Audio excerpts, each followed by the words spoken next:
Hello hello hello. चले जी, welcome once again. तो दोस्तों हम लोग डिस्कशन कर रहे थे section 26 of income tax act 2025 का। और पिछले वीडियो में मैंने सेक्शन 26(1) कवर करा। कुछ भी नहीं था उसमें, तो बेसिक डेफिनेशन थी। 2 में हमने clause A B C D 4 clauses पढ़ी, उसका डिटेल हमने डिस्कशन करा। कुछ केस लॉज वगैरह का हमने डिस्कशन भी करा था। अब इसी टॉपिक को हम लोग आगे बढ़ाते हुए, सेक्शन 26 के टॉपिक को आगे बढ़ाते हुए हम आगे के क्लॉज पे डिस्कशन स्टार्ट करते हैं अपना। ठीक है, तो अब अगला जो क्लॉज है वो है सेक्शन 26(2) का क्लॉज ई। ABCD हम कर चुके हैं, क्लॉज ई। ये किसी ज़माने में बहुत बहुत बहुत इंपॉर्टेंट हुआ करता था, क्योंकि इसमें कुछ कई सारे केस लॉ थे, काफ़ी इंपॉर्टेंट केस लॉ थे। एक जैसे कल्पतरु था, लिबर्टी था, और भी कुछ टॉपमैन था, कुछ और भी 1-2 केसेस और थे, काफ़ी इंपॉर्टेंट केस लॉस थे। लेकिन प्रॉब्लम यहाँ पर अब ये है, देखिए लिबर्टी वाले को तो मैंने फिर भी कोरिलेट करके, लिंक करके यहाँ पर मेंशन करा है। लेकिन ये जितने भी केस लॉस थे, ये बेसिकली आपके इनकम टैक्स 19 एक्ट 1961 के जो प्रोविज़न हुआ करता था, सेक्शन 28, इसमें क्या है हमारा clause 3A, clause 3A, clause 3B, तो क्लॉज 3C, क्लॉज 3D, इस तरह से अलग अलग क्लॉज होती थी। और उन क्लॉज से रिलेटेड हम बातें करते थे, और उस क्लॉज से रिलेटेड ही हमारे कुछ केस लॉस थे। लेकिन अब इनकम टैक्स एक्ट में, अभी मैं और पूरी डिटेल में डिस्कशन करूंगा, लेकिन अब इनकम टैक्स एक्ट में ये clause 3A B C D सब खत्म करके इन्होंने एक सिंपल सा क्लॉज डाली ई, जिसमें इन्होंने सब कुछ इंक्लूड कर दिया। तो अब जितने भी केस लॉस थे, जो पहले टीचर्स बहुत टाइम लगा के डिस्कशन करते थे, 3-4, लिबर्टी का बहुत इंपॉर्टेंट केस था, टॉपमैन का एक बहुत इंपॉर्टेंट केस था, टीचर टाइम लगा के अपना उसको डिस्कशन करते थे। तो अब उन केस को डिस्कशन करने की इतनी ज़रूरत नहीं है, क्योंकि अगर आप उन केस को डिस्कशन करोगे तो आपको फिर पुराने प्रोविजंस के बारे में पता होना चाहिए। अगर अब जैसे कि स्टर्लिंग का केस था, उसमें सेक्शन 80HH का रेफरेंस था। अब इनकम टैक्स एक्ट 2025 में 18HH रिमूव ही कर दिया, ओमिट ही कर दिया। तो अब उस केस लॉस को पढ़ के क्या करोगे? ठीक है, तो इस तरह से टॉपमैन वगैरह में भी पुराने सेक्शंस का रेफरेंस था। तो अगर आप उन केसेस को पढ़ोगे, हालांकि इंपॉर्टेंट केस हैं, लेकिन अगर उन केसेस को पढ़ोगे तो मुझे फिर पुराने एक्ट में जाके पुराने सारे प्रोविजंस को आपको बताना पड़ेगा। फिर आप नए प्रोविजन पढ़ोगे तो मुझे लगता है कहीं ना कहीं वो कन्फ्यूजन क्रिएट होगी, और अब कोई उसकी रेलिवेंस भी नहीं रहती। अगर आप इनकम टैक्स एक्ट 2025 पढ़ रहे हो तो मुझे नहीं लगता पुराने एक्ट को आपको दिमाग में अब रखना भी चाहिए। ठीक है, जहां पर रेफरेंस है मैं रेफरेंस दे दूंगा, जहां पर जो केस लॉ मुझे से लिबर्टी इंडिया इंपॉर्टेंट है, 80 IB की बात है, लेकिन उसके करस्पॉन्डिंग सेक्शन 141 है, तो वहां पर मैं उसका डिस्कशन कर लूंगा। और अगर कोई भी छोटा मोटा 1-2 जगह डिस्कशन होगा, मैं डिस्कशन कर लूंगा। ठीक है, चलिए। कभी भी प्रोविजन को पढ़ने से पहले मेरा हमेशा एक मोटिव रहता है कि उस प्रोविजन को बनाने के पीछे क्या मोटिव था गवर्नमेंट का, लॉ मेकर ने उस प्रोविजंस को, उस सेक्शन को, उस लॉ को क्यों बनाया। सबसे पहले हमें इसे समझना चाहिए।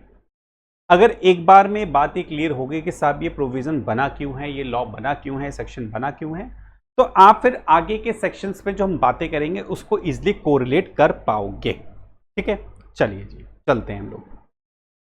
देखिए सेक्शन 26(2)E क्या कहता है।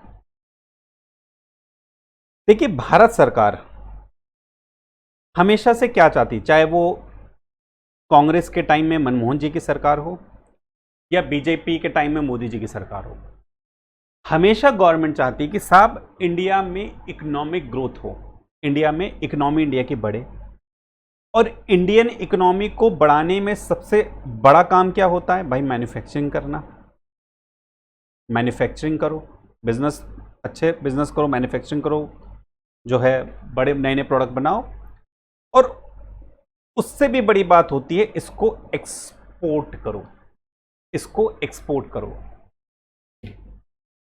तो गवर्नमेंट क्या ये कह सकते हैं कि गवर्नमेंट चाहती है इंडिया में ज्यादा से ज्यादा प्रोडक्ट्स का एक्सपोर्ट हो, ज्यादा से ज्यादा प्रोडक्ट का एक्सपोर्ट हो। अच्छा, अब प्रॉब्लम यहां पर ये आती है कि साहब क्यों एक्सपोर्ट कराना चाहते, ताकि इकोनॉमिक ग्रोथ है इंडिया में, भाई एक मैन्युफैक्चरिंग हब बने, जॉब्स क्रिएट हों, बाहर से जितनी भी कंट्रीज हैं वो इंडिया में अट्रैक्शन हो, उनके मैन्युफैक्चरिंग हब भी इंडिया में लगे। तो इस चीज को प्रमोट करने के लिए गवर्नमेंट क्या करती है, गवर्नमेंट कहती है कि भैया आप ज्यादा से ज्यादा एक्सपोर्ट करो और हम आपको कुछ एक्सपोर्ट इंसेंटिव्स देंगे। आप ज्यादा से ज्यादा एक्सपोर्ट करो, हम आपके एक्सपोर्ट को सपोर्ट करने के लिए कुछ एक्सपोर्ट इंसेंटिव्स देंगे, ताकि आपके एक्सपोर्ट में, मैन्युफैक्चरिंग में जितना हमसे बन पड़ता है हम आपकी सहायता करेंगे। ऐसा क्यों? भाई इंडिया चाहती है कि हम भी एक्सपोर्ट करें, ज़्यादा से ज़्यादा मैन्युफैक्चरिंग करें, ताकि कंट्री लाइक चाइना से कॉम्पीट करा जा सके। लेकिन हालांकि मुझे पर्सनल फील होता है कि चाइना से कॉम्पीट करना आसान नहीं है। चाइना से कॉम्पीट करना आसान नहीं है, ऑल्दो इंडिया में भी काफ़ी चीज़ें इंप्रूवमेंट हो चुकी हैं, काफ़ी मैन्युफैक्चरिंग हब्स इंडिया में भी आ चुके हैं। बहुत सारी कंपनीज जो पहले बाहर अपने प्लांट्स लगाती थी वो भी इंडिया में आके अपने प्लांट्स बना रही, मैन्युफैक्चरिंग स्टार्ट हो। लेकिन फिर भी मुझे लगता है, मेरा पर्सनल ओपिनियन ये है कि चाइना को बीट कर पाना या उसके लेवल पे भी आना अभी बहुत दूर है, क्योंकि चाइना बहुत एडवांस है। हम कितनी भी बुराई कर लें लेकिन चाइना बहुत एडवांस है। चलिए वो बात एक अलग है, हम क्या बात कर रहे थे। तो हम कहते हैं साहब भारत सरकार हमेशा से चाहती है कि साहब ज़्यादा से ज़्यादा एक्सपोर्ट करा जाए, और उस एक्सपोर्ट को ध्यान में रखते हुए गवर्नमेंट चाहती है कि भाई आपको हम एक्सपोर्ट इंसेंटिव देंगे, ताकि आप एक्सपोर्ट ज़्यादा से ज़्यादा कर चुको, हम आपको उसको सपोर्ट देंगे। तो उस सपोर्ट को ध्यान में रखते हुए कुछ 4-5 चीज तरह की फैसिलिटीज होती हैं जो भारत सरकार एक एसएससी को, एक मैन्युफैक्चरर को, एक बिजनेस करने वाले को जो एक्सपोर्ट करना चाहता है उसको प्रोवाइड कराती है। ठीक है, उसको प्रोवाइड कराती है। तो यहां पर तो अभी हम सिंपल इस प्रोविजन को देखिए। अब उस पर टैक्सेशन क्या है वो दैट्स अ डिफरेंट टॉपिक।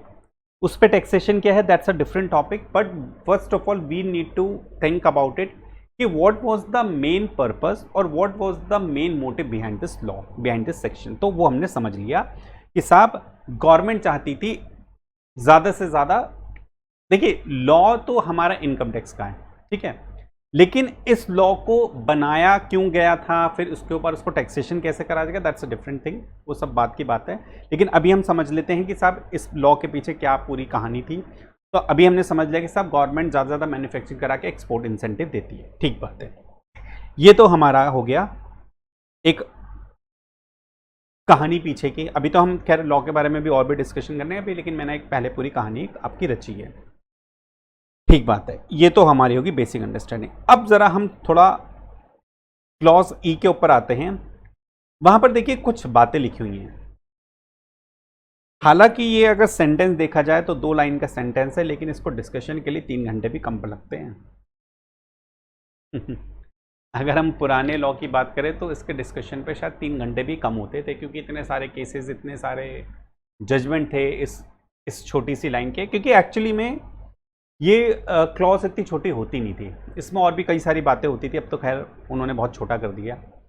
तो इसमें ना 4-5 तरह की कुछ फैसिलिटीज हैं। क्या हैं जरा देख लेते हैं। पहले कहता है profit on sale of import licence, cash assistance against export, duty drawback, duty remission और any other export incentive received और रिसीवेबल। अब देखिए क्या क्या बातें हैं।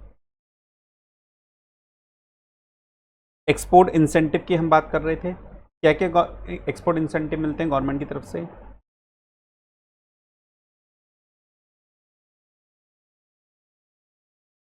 प्रॉफिट ऑन सेल ऑफ, देखिए एक होता है इंपोर्ट इंसेंटिव था, हाँ इंपोर्ट लाइसेंस, तो ऐसे लिखिए। एक होता है इंपोर्ट लाइसेंस। अभी एक एक करके सब डिस्कशन करेंगे। Import licence, cash assistance against export, cash assistance against export, एक होता है ड्यूटी ड्रॉबैक, एक होता है ड्यूटी रेमिशन। क्या होता है? ड्यूटी रेमिशन, हाँ ड्यूटी रेमिशन, एक होता है ड्यूटी रेमिशन, और उसके बाद रेजिडुअरी कैटेगरी को दे दिया any other incentive, any other incentives. ठीक है,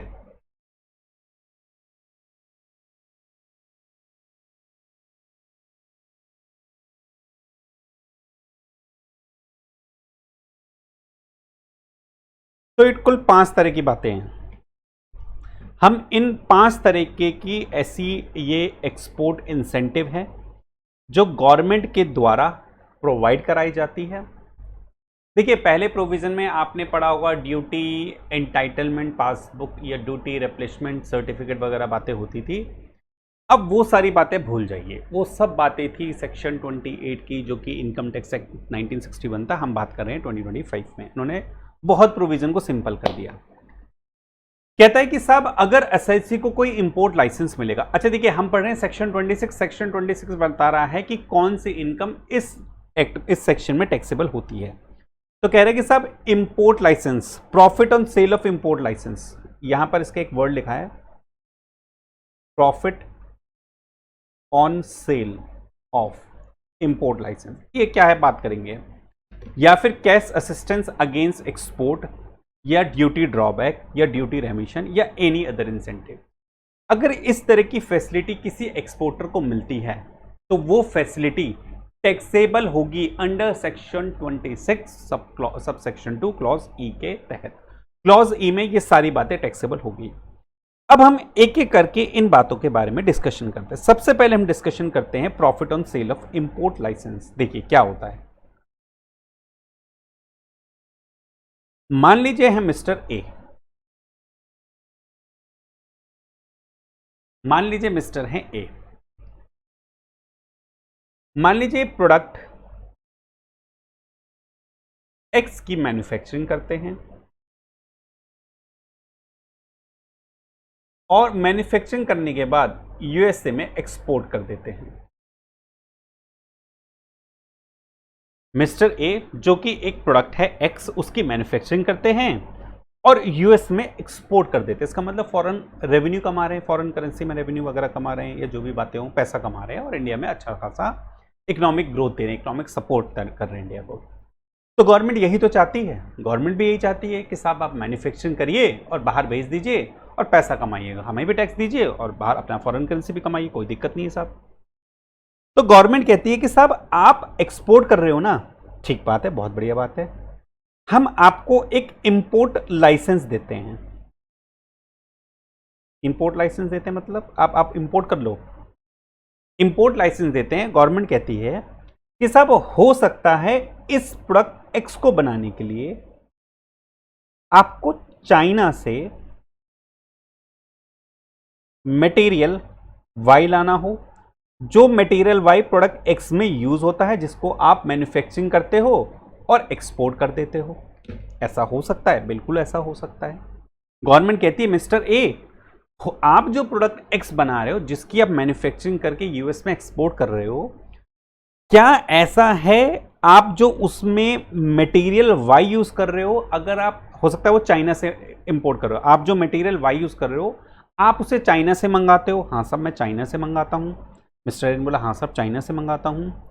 तो चाइना से जब मंगाते होगे तो आप इंडिया में इंपोर्ट ड्यूटी पे करते होगे, क्या ऐसा होता होगा? बिल्कुल साहब, अगर आप किसी भी कंट्री से इंपोर्ट करते हो कुछ मटेरियल तो इंपोर्ट ड्यूटी लगती है, अच्छी खासी लगती है।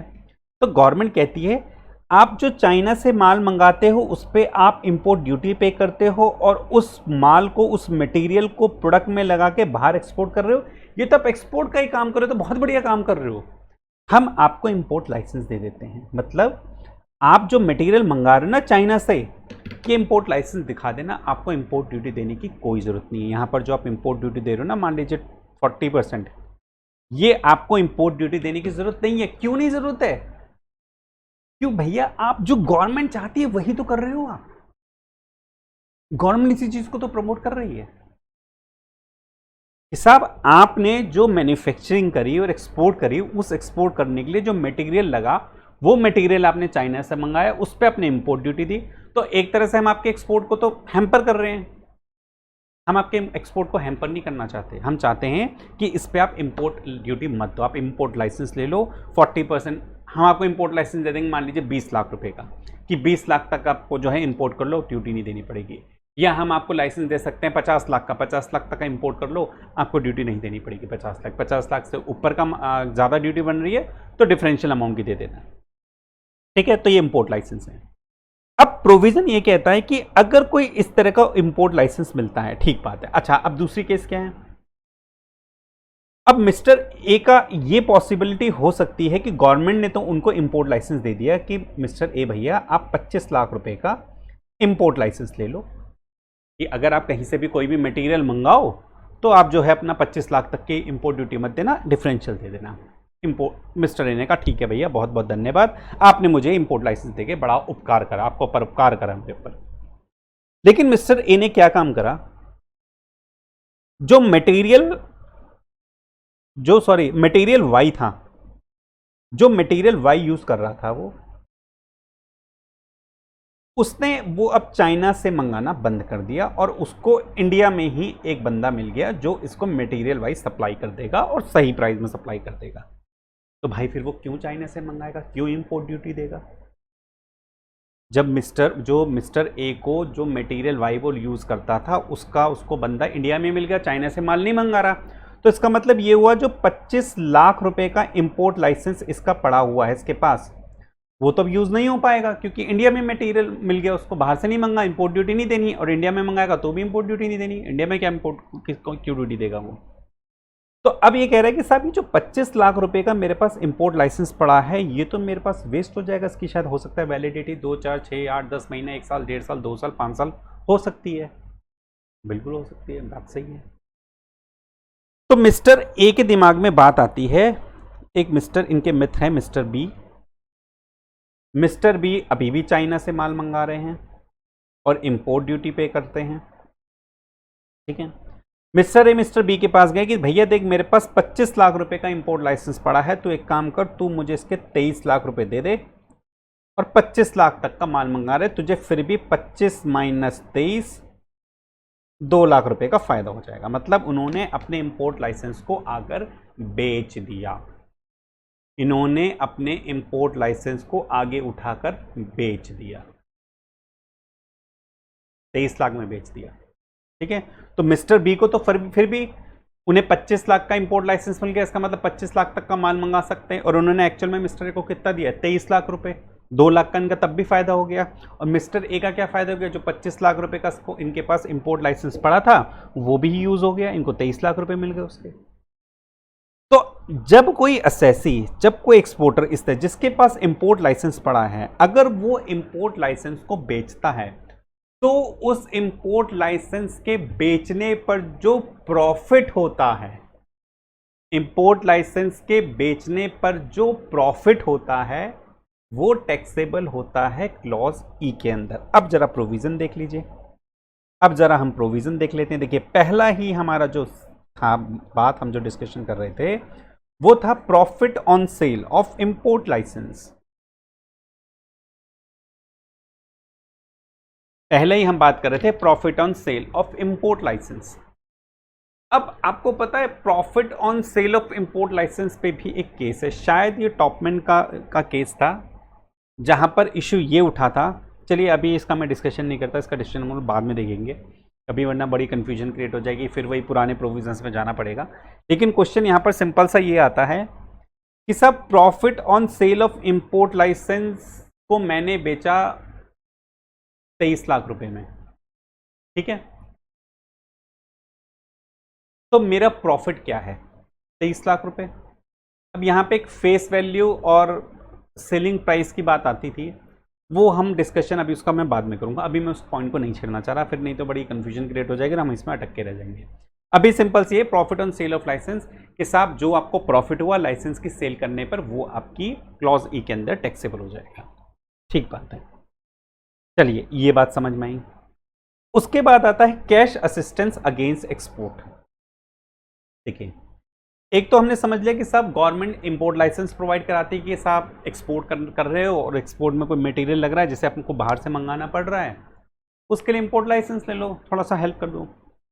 अब कहता है कि साहब ऐसा भी हो सकता है क्या गवर्नमेंट एक्सपोर्ट करने पर कुछ कैश असिस्टेंस प्रोवाइड कराए? हो सकता है, होता होगा, तभी तो यहाँ पर टैक्सेबल करने की उसको बात करी गई है, ऐसा बिल्कुल होता है। तो साहब अगर गवर्नमेंट किसी एसएससी को जो एक्सपोर्ट कर रहा है उसको एक्सपोर्ट करने के लिए किसी तरह का कोई कैश असिस्टेंस प्रोवाइड करा रही है, कुछ कैश में मान ली 2, 4, 5, 10, 15, 20, 25 लाख रुपए गवर्नमेंट उसको दे रही है कि भैया मिस्टर ए, आप तो बड़े ही बढ़िया आदमी हो, इतना बढ़िया माल बनाते हो और बढ़िया तरीके से उसको यूएस में एक्सपोर्ट कर रहे हो और फॉरेन करेंसी यहाँ ला रहे हो भारत में, हमारे भी मजे आ रहे हैं, हमें भी टैक्स बढ़िया मिल रहा है, आप भी इतना बढ़िया बिजनेस कर रहे हो और बढ़िया चल रहा है मामला। हम एक काम करते हैं, हमारी तरफ से आप थोड़ा सा कैश रख लो, कैश असिस्टेंस रख लो, हम आपकी हेल्प करें, आप 5 लाख रुपए हमारी तरफ से रख लो। अगर इस तरह से कोई असिस्टेंस मिलता है अगेंस्ट एक्सपोर्ट करने के लिए, देखिए यहाँ पे बात लिखी है अगेंस्ट एक्सपोर्ट, और गवर्नमेंट क्यों देगी? एक्सपोर्ट कर रहे हो तभी मिलेगा, नहीं तो नहीं मिलेगा। क्यों देगी? नहीं, पागल थोड़ा ना गवर्नमेंट। एक्सपोर्ट करने के लिए किसी तरह का कोई कैश असिस्टेंस मिल रहा है तो भैया वो भी यहां पर टैक्सेबल होता है। ठीक बात है। चलिए अगला बात है कि ड्यूटी ड्रॉबैक। अब ये ड्यूटी ड्रॉबैक क्या होता है? ये ड्यूटी ड्रॉबैक क्या होता है, देखिए इसी वाले एग्जांपल में हम बात कर लें।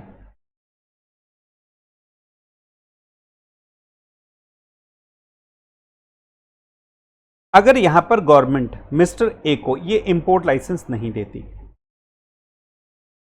और मिस्टर ए जो चाइना से मटेरियल मंगा रहे हैं, इस मटेरियल को मंगाने के लिए इनको 25 लाख रुपए इंपोर्ट ड्यूटी पे करनी पड़ रही है।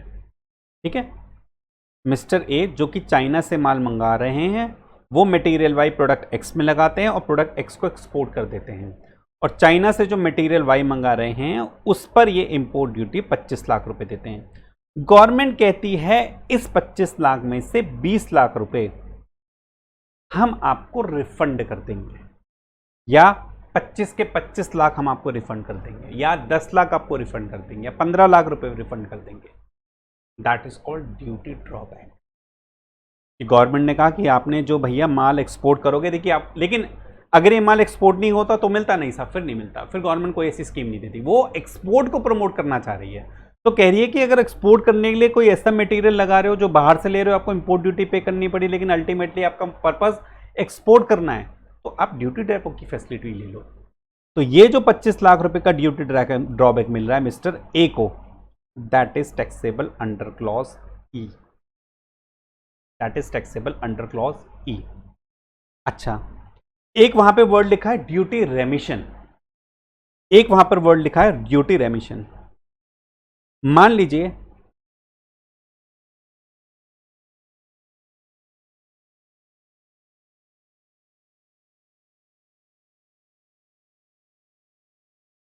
ये मटेरियल वाई पर 40% की कस्टम ड्यूटी लगती है,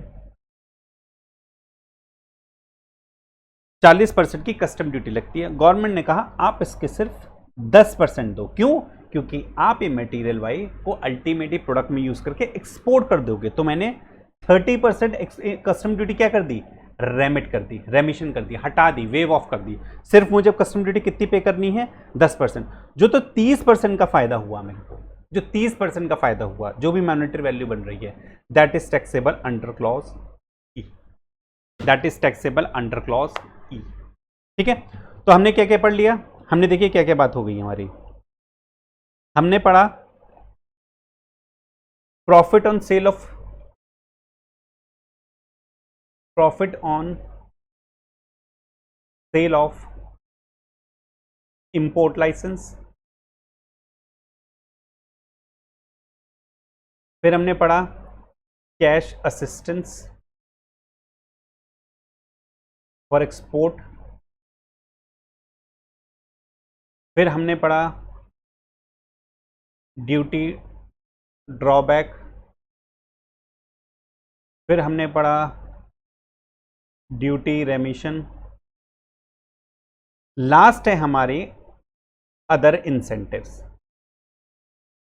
अब देखिए क्या है, अभी तो आपने ये 4 तरह के इंसेंटिव देख लिए जो गवर्नमेंट दे रही है एक्सपोर्टर को, और वो हम टैक्सेबल कर रहे हैं। अब गवर्नमेंट एक नया इंसेंटिव लेके आती है, for an example export growth scheme. Export growth scheme, अब ये स्कीम इन 5 में कहां फॉल करती है? मान लीजिए गवर्नमेंट एक नई स्कीम लेके आती है, एक्सपोर्ट ग्रोथ स्कीम। अब ये स्कीम इन 5 में कहां फॉल करती है? यहां पर नहीं करती, यहां नहीं करती, यहां नहीं करती, यहां करती, क्या यहां करती है? Answer is yes. मतलब क्या हुआ, लॉ मेकर ने एक बड़ी चालाकी करी, उन्होंने कहा कि साहब देखिए गवर्नमेंट तो हो सकता है फ्यूचर में एक्सपोर्ट से रिलेटेड और भी कोई इंसेंटिव्स लेकर आ जाए, क्या हम बार बार लॉ को अमेंड करते रहेंगे? गवर्नमेंट ले export growth export incentive, law amend करो, फिर अगली बार आई ग्रोथ एक्सपोर्ट एक्सपेंशन इसकी, फिर लॉ अमेंड करो। उन्होंने कहा काम करिए, अदर इंसेंटिव डाल दीजिए। एक्सपोर्ट से रिलेटेड गवर्नमेंट अगर कोई भी इंसेंटिव देती है और उस इंसेंटिव से एक्सपोर्टर को जो भी बेनिफिट होता है, those benefit will be taxable under clause ई। इसका मतलब ये अदर ना, ये बहुत ही वाइड है ये, इसमें इन 4 के अलावा और भी जो भी एक्सपोर्ट से रिलेटेड बेनिफिट्स हैं जो कि एक्सपोर्टर को मिलते हैं, और उनसे जो भी मॉनेटरी बेनिफिट होता है एक्सपोर्टर को, वो सारे के सारे टैक्सेबल हो जाएंगे अदर इंसेंटिव में। वो सारे के सारे टैक्सेबल हो जाएंगे अदर इंसेंटिव में। तो मतलब अदर एक्सपोर्ट इंसेंटिव में क्या आएगा कि वो इंसेंटिव जो गवर्नमेंट फ्यूचर में ला सकती है, वो हमने सारे के सारे यहां पर इंक्लूड कर दिए। ठीक है जी, चलिए आगे चलते हैं। अब इतनी बात हमारी हो गई इस प्रोविजन से रिलेटेड। हमने जो भी बातें पढ़ी, अरे कहोंगे भाई, हमने इस प्रोविजन से रिलेटेड इतनी ही बातें थी कि साहब हमने सब पढ़ लिया कि profit on sale of import licence, cash assistance against export, duty drawback और ड्यूटी रेमिशन और any other export incentive receive या फिर रिसीवेबल। रिसीव्ड या फिर रिसीवेबल मतलब अक्रू बेसिस पे भी। फॉर एन एग्जाम्पल, आपका 31 मार्च 2026 मान लीजिए, ठीक है, इससे रिलेटेड कोई कैश असिस्टेंस है, या एक काम कीजिए, इससे रिलेटेड कोई इंपोर्ट लाइसेंस आपको इस पीरियड के लिए मिला है, या इस पीरियड से रिलेटेड, इस एक्सपोर्ट से रिलेटेड कोई कैश असिस्टेंस था 5 लाख रुपए का, जो कि सैंक्शन हो गया, आपको पास लेटर वेटर आ गया, लेकिन ये मिला है आपको अप्रैल में next year, next financial year. तो किस ईयर में टैक्सेबल होगा? इसी ईयर में टैक्सेबल होगा। तो चाहे साहब रिसीव्ड, एक्चुअली रिसीव्ड हो गया हो, या फिर अक्रूवल हो, या फिर रिसीवेबल हो, ड्यू हो, पेबल हो बाय गवर्नमेंट, वो भी आपका टैक्सेबल हो जाएगा। ठीक है, वो भी आपका टैक्सेबल हो जाएगा। अब इस प्रोविजन में अगर क्लॉज ई की मैं बात करूं, क्लॉज ई में इससे ज्यादा कुछ भी नहीं है, लेकिन अभी ना इसमें बहुत सारे इश्यूज हैं। अभी इसमें बहुत सारे इश्यूज हैं, तो जो इश्यूज हैं वो मैं डिस्कशन करूंगा आपके अगले वीडियो में, क्योंकि अगर इस वीडियो में डिस्कशन करूंगा तो ये वीडियो बहुत लंबा हो जाएगा, वो मैं करना नहीं चाहता। मिलते हैं हम अगले वीडियो में। Thank you and please subscribe my channel. मैं ऐसे ही बहुत सारे वीडियोस अपलोड करूंगा, आपके लिए बहुत बेनिफिट होंगे, सारे केस क्लॉज वगैरह इसमें मैं डिस्कशन करता रहूंगा। चलिए जी, थैंक यू।